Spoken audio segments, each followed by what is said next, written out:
İdxal alış əməliyyatı ticarət modulunda əməliyyatlar hissəsində həyata keçirilir. Yeni əməliyyat düyməsinə daxil olduqda açılan pəncərədə idxal alışı seçilir.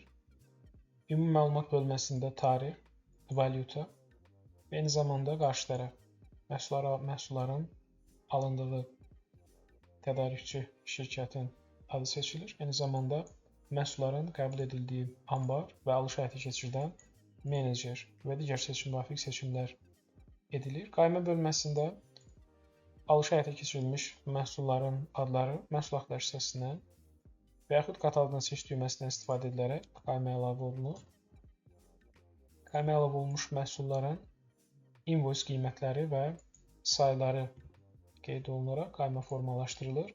Daha sonra gömrük və yaxud yolda formalaşan xərclərin qeydiyyatına aparılması üçün bir qədər aşağıda hesablar üzrə ödənişlər bölməsindən kataloqdan seç düyməsindən istifadə edib müvafiq gömrük xərci adları seçilir.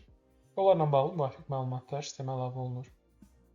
Qayma üzrə ödənişlər bölməsində isə ödəniş həyata keçirilməmiş, yəni öhdəlik formalaşdıran xərclərin qeydiyyatı aparılır. Bu xərclər də eyni zamanda alınmış məhsulların maya dəyərinin öz əksini tapır.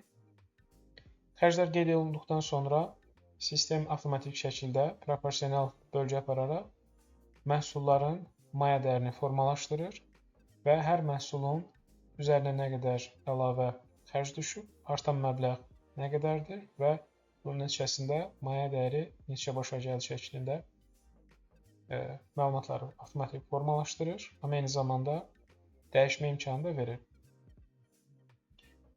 İdxal alışı əməliyyatının daxilində eyni zamanda idxal alışına görə şirkət tərəfindən gömrüyə ödənilmiş əlavə dəyər vergisinin qeydiyyatı aparılır və təsdiqlənir.